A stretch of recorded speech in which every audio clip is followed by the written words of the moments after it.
নমস্কাৰ সকলোকে স্বাগতম জনাইছোঁ মটিভেশ্যনৰ ভূপেন সিঙে অফিচলৈ আৰু পুনৰ আপোনালোকৰ ওচৰলৈ আহিছোঁ অন্য এটা ভিডিঅ'লৈ। আপোনালোকে সকলোৱে জানে যি ছেকেণ্ড লিষ্ট ঘোষণা কৰিলে, ছেকেণ্ড লিষ্টত আপোনালোকৰ প্ৰায় 800 কিমানটা মানুহৰ ফলাফল ঘোষণা কৰিলে, থাৰ্ড গ্ৰেড আৰু ফ'ৰ্থ গ্ৰেড লগাই পিনি, আৰু এইসকলক অহা 3 ছেপ্টেম্বৰত নিযুক্তি পত্ৰ বিতৰণ কৰা হ'ব।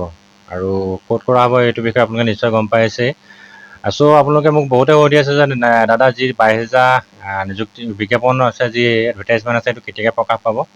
মই আপোনালোকক জনাওঁ যে যিমান দূৰ সম্ভৱ এই 3 ছেপ্টেম্বৰ তাৰিখে আপোনালোকক এই আহিবলগীয়া যি 22,000 বিজ্ঞাপনৰ কথা মাননীয় মুখ্যমন্ত্ৰী মহোদয় কিবা নহয় কিবা এটা ঘোষণা কৰিব। ইয়াৰ পিছতে আপোনালোকৰ যি 22,000 আছে, আপোনালোকৰ ADR-ই হওক বা অসম পুলিচে হওক বা এগ্ৰিকালচাৰে হওক বা APDCL-এ হওক, তাতে আপোনালোকৰ পোষ্টৰ বিপৰীতে আপোনালোকৰ বিজ্ঞাপন প্ৰকাশ পাব কোম্পানীখনকে। সকলোৱে কিবা নহয় কিবা এটা ল'বলৈ চেষ্টা কৰক। আৰু মানে কি হয়, স্পেচিয়েলি মানে কি আমাৰ যিবিলাক ডেকা ল'ৰা যুৱক যুৱতী আছে, প্ৰায়বিলাকে অসম পুলিচলৈ ৰৈ আছে। লাগিলে SI হওক বা ABUB কনষ্টেবলে হওক বা প্লাটুন কামাণ্ডাৰে হওক, যিয়ে নহওক লাগিলে মুঠতে কিবা এটা পৰিচয় লাগে। বহুত বহুত শুভেচ্ছা জনাইছোঁ সেইসকল ভাইটি ভণ্টিসকলক, যিসকলে আজি বহুত পৰিশ্ৰম কৰি আছে। আৰু বিশেষকৈ বহুতৰ মোৰ কমেণ্ট থাকে যে দাদা মই ভাইভালৈকে গৈছিলোঁ ফৰেষ্ট ডিপাৰ্টমেণ্টত, কিন্তু ফাইনেল লিষ্টত নাম নাহিলে বা বহুত দুখ লাগিছে বা বেয়া লাগিছে। বেটাৰ লাক যেতিয়া কয়, নেক্সট ট্ৰাই বুলি যেতিয়া কয় বোলে, সেইটোৰ মানে বহুত মানে দুখ দিয়ে সেই কথাষাৰে। আপোনালোকে এইবাৰ যিসকলে খুব চেষ্টা কৰিছে বা আশা কৰিছে কিবা এটা পোৱাৰ, তেওঁলোকে এবাৰ চেষ্টা কৰক। আৰু মই আপোনালোকক এইখিনিতে এটা জনাওঁ যে অসমৰ মানে গোটেই অল অসমৰ কথা কৈছোঁ, গোটেই অল অসমৰ এনেকুৱা এখন ফিল্ড নাই, এনেকুৱা এখন জেগা নাই যিডোখৰ জেগাত এইবাৰ প্ৰেক্টিছ কৰা নাই ল'ৰা ছোৱালীয়ে। আপটো মানে নগৰ চহৰ গাঁৱে ভূঞে প্ৰত্যেকটো যিবিলাক তোমাৰ গাঁৱতো হওক বা নগৰতে হওক, যিবিলাক তাৰমানে ফিল্ড আছে, ৰাজহুৱা যিবিলাক ফিল্ড আছে, খেলপথাৰ আছে, চবতে তাৰমানে আগবেলা পিছবেলা ল'ৰা ছোৱালীয়ে প্ৰেক্টিছ থাকেই। মই এইবাৰ অলপ কেইদিনমান আগতে খানাপাৰা গৈছিলোঁ, খানাপাৰা তাতো তোমাৰ লং জাম্পৰ প্ৰেক্টিছ কৰি আছে। গুৱাহাটীৰ নিচিনা এডোখৰ জেগাত মানে স্বাভাৱিক কথা, কোনো ডাঙৰ কথা নহয়। তথাপিতো মানে কি নিশ্চয় অসম পুলিচৰ কাৰণে তেওঁলোকে প্ৰেক্টিছ কৰিছে, হয়তো SSC হ'ব পাৰে। কিন্তু আপোনালোকে গম পায় SSC ফাইনেল লিষ্ট মাৰি গ'ল আৰু বহুতে তাত এপইণ্টমেণ্টো পালে। তাতে তেওঁলোকে প্ৰেক্টিছো কৰিছিলে চাগে, আৰু তাত পুনৰো তাৰমানে কিছুমান ল'ৰা ছোৱালীয়ে জীয়ৰী বোৱাৰীও তাত প্ৰেক্টিছ কৰি আছে। আৰু মোৰ নিজৰ গাঁৱৰ ঘৰৰ কথা মই নকওঁৱেই, যিমানবিলাক দেখিছোঁ মুঠতে যিমানবিলাক খবৰ পাওঁ প্ৰায়বিলাকে মোক মেছেজ কৰে, ভিডিঅ' দিয়ে, যাতে প্ৰেক্টিছ কৰি আছে বা ফাইনেলি আশীৰ্বাদ কৰিব। আপোনালোকক জনাওঁ যে এইবাৰ চাকৰি মানে অসম পুলিচৰ চাকৰি এইবাৰ সহজ নহ'ব। এইবাৰ চাকৰি ইণ্টাৰভিউ কাটৰ মাৰ্কটোৰ কথা এতিয়া আহি নপৰে, তথাপিতো মই আপোনালোকক খুব মানে চেষ্টা কৰিব, ইমান সহজ নহ'ব।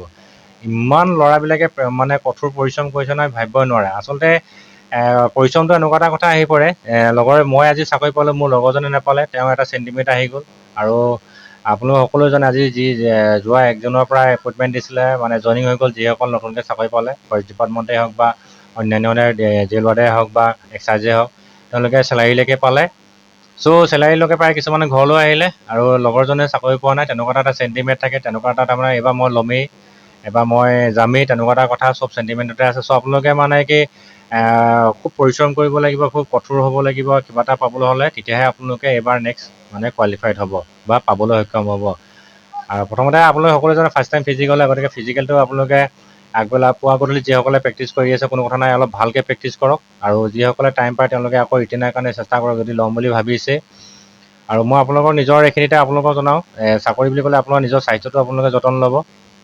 কাৰণ কেলৈ আপোনালোকৰ দেহা থাকিলে আপোনালোকে প্ৰেক্টিছ কৰিব পাৰিব বা ইণ্টাৰভিউ দিব পাৰিব। আপোনালোকে দেহাটোৰ প্ৰতি খুব কেয়াৰ ল'ব, আপোনালোকৰ নিজৰ ফিজিকেল যিটো আছে ফিজিকেলখিনি এক্সাৰচাইজখিনি খুব সাৱধানে কৰিব।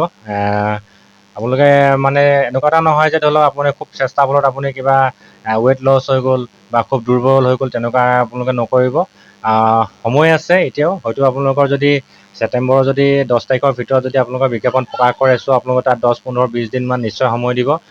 আপোনালোকে লাহে লাহে প্ৰেক্টিছবিলাক কৰি থাকক। আৰু বহুত জেগাত বানপানী হৈ আছে, বানপানী হোৱাবিলাকো আপোনালোকে খুব আপোনালোকে অকল প্ৰেক্টিছ নকৰিলেও যিখিনি মানে দৌৰ জাম্প নেমাৰিলেও আপোনাৰ শাৰীৰিক যিখিনি পৰিশ্ৰম আছে, ৰুমৰ ভিতৰতে আপোনালোকে থুলমূলকৈ অলপ কৰিব পাৰিব, সেইখিনি কৰি থাকক, যাতে আপোনালোকে শৰীৰটোৱে অলপ আৰাম নাপায়।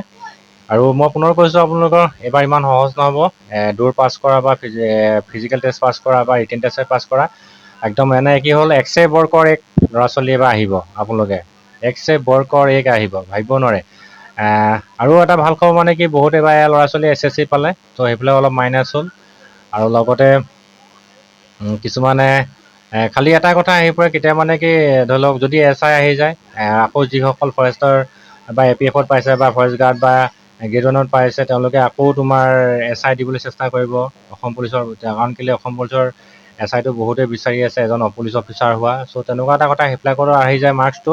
চ' চবৰে এটা উচ্চাকাংক্ষা থাকে, আজি কোনোবা এজন কনষ্টেবল থাকে, তেওঁ এজন অফিচাৰ হোৱাৰ আশা থাকে, আহিব, সেইটো ডাঙৰ কথা নহয়। খালি আপোনালোকে নিজৰ এডোখৰ জেগা ল'বলৈ চেষ্টা কৰিব। আপোনালোকে এটা পোষ্টৰ কাৰণে চেষ্টা কৰিব, এটা পোষ্টৰ কাৰণে কান্দিব, যুঁজিব, তেতিয়া আপোনালোকে নিশ্চয় সফল হ'ব। বহুতৰ ল'ৰাৰ কমেণ্ট থাকে, দাদা এবাৰ মোৰ ফাইনেল মানে লাষ্ট ষ্টেজ, লাষ্ট এজ, আৰু আশা নাই আৰু নাপাম, আশীৰ্বাদ কৰিব। চ' তেওঁলোকক জনাওঁ, আপোনালোকে ভাগ্যৰ যেতিয়া লগ দিব তেতিয়া নিশ্চয় সফল হ'ব। আৰু মই পুনৰ কৈছোঁ, শাৰী শাৰী জিকা মজাই বেলেগ।